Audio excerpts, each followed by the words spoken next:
it's a difficult decision for parents, fathers, whether or not to let their kids play contact sports, hockey, football, and everyone seems to come at this in a different way. What is your opinion here? And with your own children, what do you think is a safe age to allow kids to start playing hockey with contact, football with contact? What's the best age for them to start?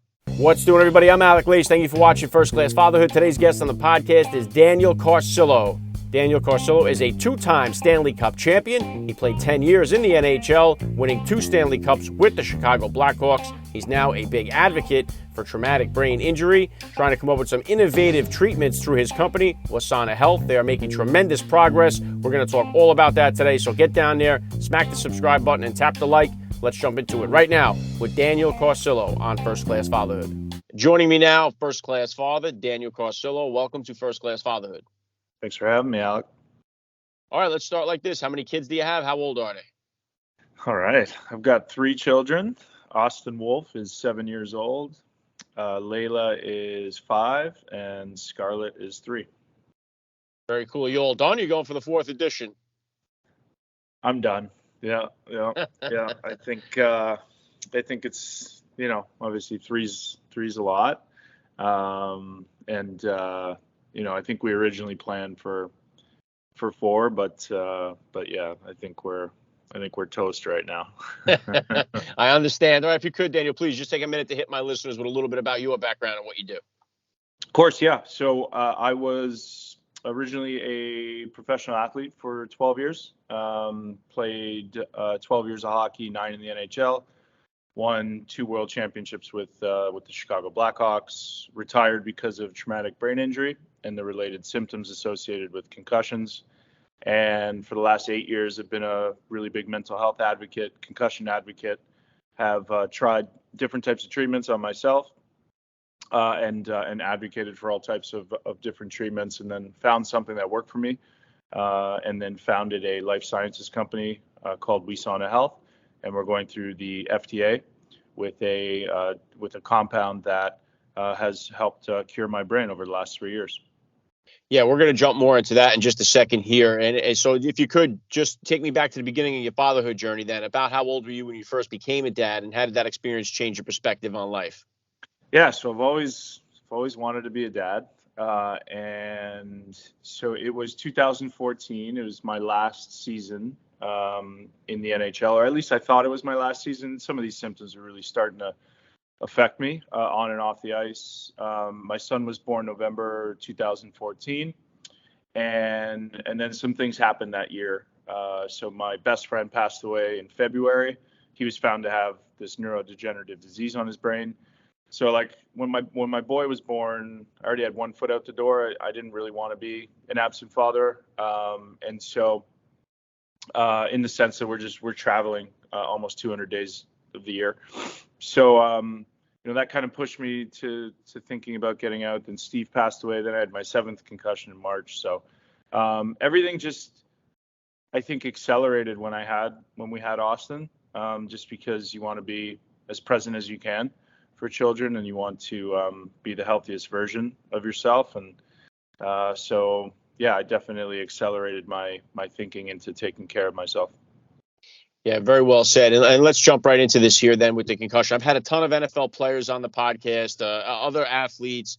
I know the movie Concussion came out. That brought a lot more awareness. So I bring a lot of military dads on here. And the thing is, it seems like we do a great job of preparing youth for sports careers and wanting to be a professional athlete, wanting to go into the military. We prepare them very well to get into the military, but it's on the backside of these things, coming out of professional sports, coming out of the military, where we haven't really prepared so many people to how to deal with all this stuff, whether it be military PTSD or it may be sports with the post-traumatic concussions and all that stuff. So I think both have gotten better in a sense from where we were. But take me through the beginning of your hockey. When did you first become aware of, like, this could be a problem for me? Like, how much was it told to you as a kid coming up through the system of like, hey, you got to watch getting these concussions because it can seriously, deteriorate your health later on down the line?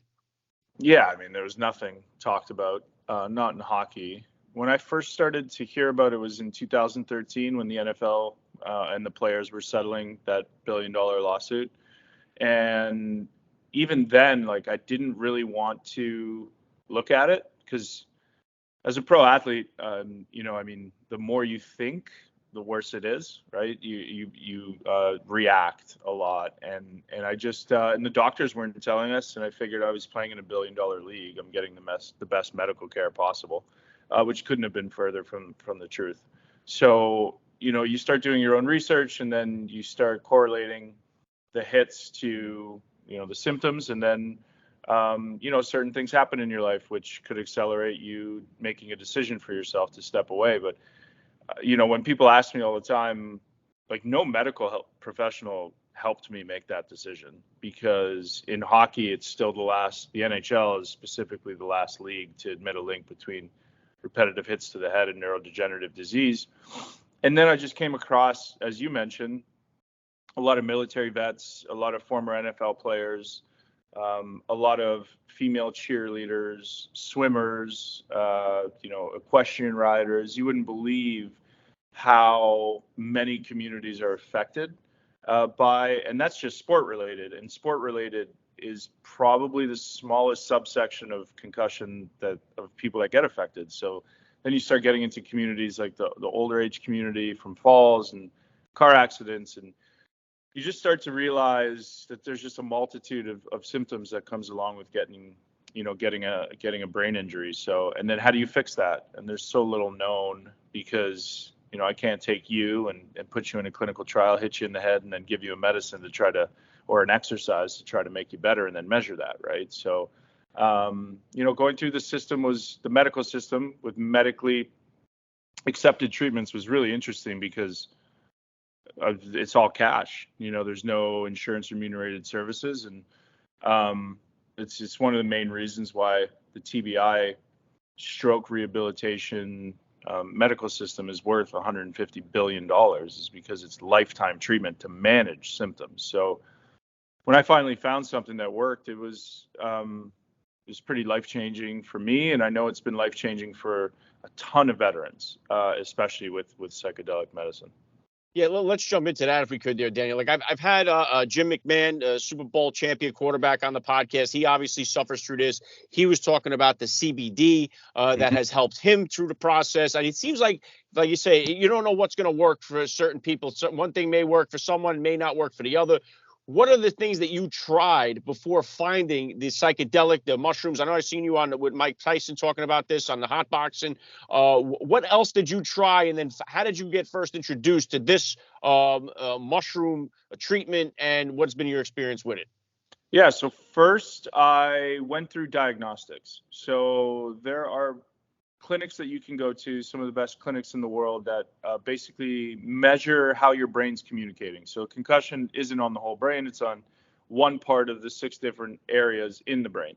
And so you have to really identify that. So the way that they identify, just very high level quickly, is through like a QEEG. So they measure the electrical waves of how your brain's communicating and those regions are communicating. They ask you about symptomology, because certain symptoms like slurred speech, headache, head pressure, light sensitivity, noise sensitivity lives in very specific parts of the brain. And then they correlate that to your autonomic system, so your heart rate, because there's usually things that are off there, going from sitting to standing. Some people get very dizzy. Then they measure your ocular system, so your eyes, eye-brain axis is very strong. And then they measure your vestibular system, so balance. And then usually, if you're going to the right clinic, they'll take hormone, because the pituitary gland sits in a very rigid part of the skull. And then you have a really good picture of zooming out and being like, okay, your frontal lobe, or my lower right cortex, for example, for me, is off, basically just completely shut down. So it's causing these types of symptoms. So why don't we try neurofeedback to bring that back online? We can try, just a lot of ocular exercises, a lot of vestibular exercises using like right, left brain, a lot of saccades on a computer. So following this tracking. So really just, daily exercises, right? Usually done in a clinic, some at home. And then I just couldn't, I had all the means in the world. These clinics cost $10,000 a week, some of them. So who's going to be able to do that? So I was getting a lot of comments on social media like, well, great, you're a rich athlete, you can do it, right? Which isn't the case, but it's the perception. So then I started to add in things like, float tanks or self-deprivation tanks to help manage my anxiety. Started to research hyperbaric chamber and Amir Hadani and his concussion protocol. I started to do, things like Moxa acupuncture, in a very defined way in the brain and stimulating bone marrow because the needles are long enough. I started to, basically just try anything I could to manage symptoms. I changed my diet. I changed my sleep. Every 6 months, I was taking these diagnostic tests to see if it moved the needle. I did that for 5 years. I spent close to $500,000 of my own money trying to figure this thing out.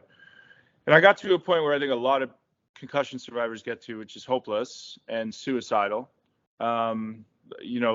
Slurred speech, headache, head pressure, insomnia, impulse control issues, light sensitivity, auditory sensitivity, short-term, long-term memory loss, appetite loss. I was a shell of myself, dealing with all of that on top of anxiety, depression, and suicidal ideation. So when I was suicidal and making plans to take my own life to unburden my family, I got invited to a farm, and somebody said, "Hey, I think that this could work for you." I said, "What?" And they're like, "Well, it's the active ingredient in magic mushrooms." I said, You're crazy. But then I started to look at the science, and the science was showing all of the things that I kept hearing in these clinics from the white coats saying that they could help bring my brain back online. And the key is this neuroplacid event in the brain. So we all thought that our brain just stops growing at 25. That's not the case. So you can reignite it. And here was a compound for basically $3, a handful of mushrooms that I was looking at an fMRI, and it was turning the right and left brain hemispheres back on. It was making everything communicate again. On top of that, it was flushing out neuroinflammation, and it was doing a lot of really great things. And I said, all right, well, so I went to this farm. I partook in a large dose ceremony. So I did hallucinate. You have to prepare, and you have to be with somebody that knows what they're doing. He was a PhD biochemist, so I trusted that I was in good hands. And then, so I describe it. I won't go into the ceremony too much, but I woke up the next morning. I describe it as feeling the way I should. So I just had this is weird. I haven't felt energy in my brain for 5 years. This is different. And then light sensitivity fell away on the third day on the farm. Slurred speech was gone almost immediately. My need to reach out to my family and get back to my kids and stop isolating and reconnect was there immediately. Pretty rapid onset of these symptoms being lessened in intensity or all but fading away. Wow. And that was within 2 weeks. And then I kept getting better, and I made a regimen with him. I know nothing gets fixed in 5 hours. And 6 months later, on a very specific regimen of using CBD and psilocybin on a non-hallucinogenic dose, I retested my brain, and I got it back with no abnormalities. So then I was like, all right, I need to do something with this. And I founded Wesana and put together an amazing team of people and raised some money. And we recently had our meeting with the FDA on March 11th about what this is, and it was extremely favorable. Wow, incredible stuff, Daniel. And who knows how many countless people could be helped just by this treatment. So it's awesome that you're at the forefront of this, bringing it to everybody's attention. So God bless you for what you're doing. But I got to ask you, knowing that everything that you've been through, if you had to do it all over again, would you still go through and have a professional hockey career, or would you have done it differently? No, man. I've had a really good life, I've suffered a lot, but I don't think that there's greatness on the other side unless you suffer, it's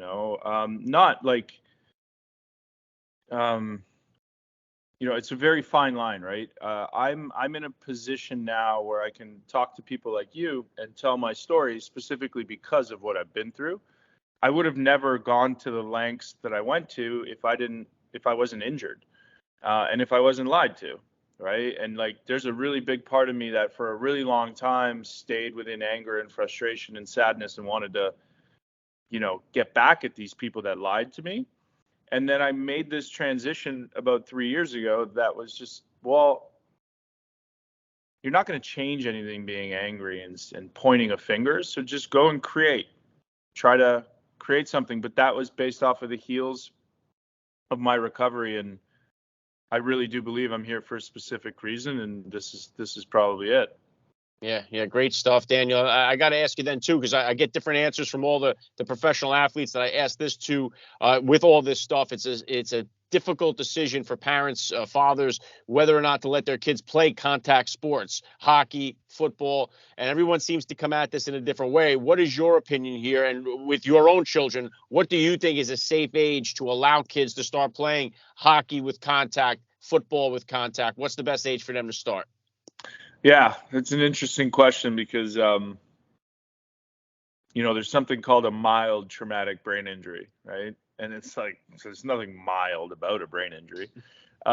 So I let my kids do what they want. Right now, the age of hitting in hockey's moved up to 13, which is great because it's not just the concussions that affect people; it's the subconcussive hits. And so, they're not heading the ball in soccer anymore, right? So my kid's in soccer. If he wanted to play hockey, I would allow him. I mean, he's not going to play football, unless it's flag for quite some time. So, I think kids need to be active. I think it's cardiovascular disease kills more people in this country than TBI, and it will for a very long time. So kids need to be active, and I just think you guard them against unnecessary risk. And the sports now know, these leagues, they know that parents aren't going to sign their kids up unless the age of hitting gets moved up and so forth. So long-winded way of saying, my son's not in hockey right now. So, and I've spent my whole life in rinks, but he's in soccer. He plays, flag football, and he's an active young boy. So yeah. Very cool. And then how about as far as you as a father here? What type of disciplinarian are you as a dad? And is that different than the discipline style you grew up with? Oh, yeah, man.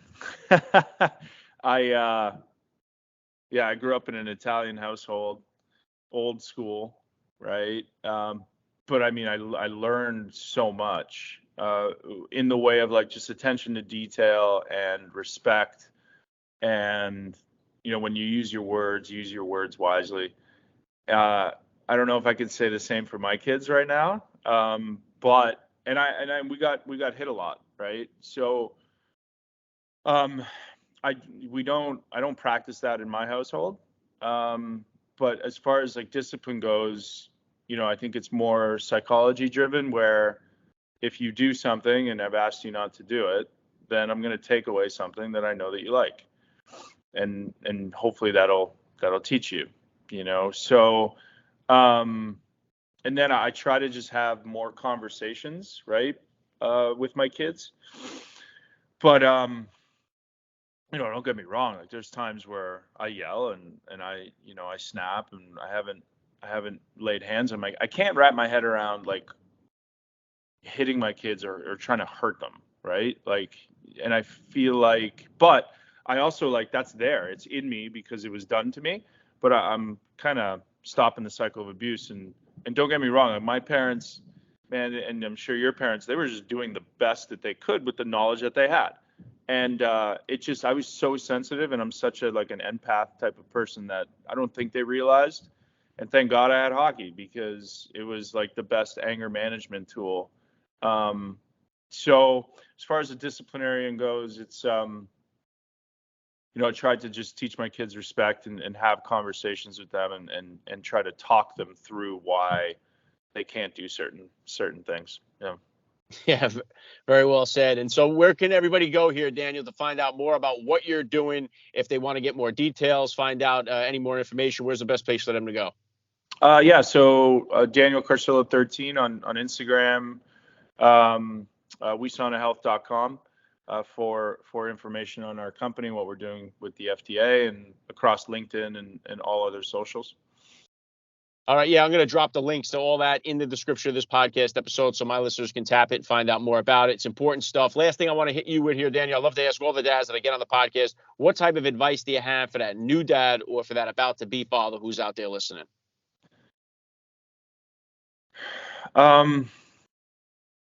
So something in my career that I kept getting told was, enjoy it because it's going to go fast.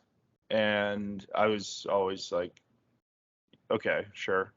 And the first 5 years, I don't remember. The last 5 went a little bit slower because I started to, I think about that. But I mean, 12 years went by like a flash. So when people tell me, obviously sometimes in public, and there's a lot of people that for some reason come up to me and my wife and they're like, oh my gosh, they're so cute. Like, enjoy it. Ours are older. They're going to hate you soon in a way, right? Or they're going to be gone and you're going to miss them.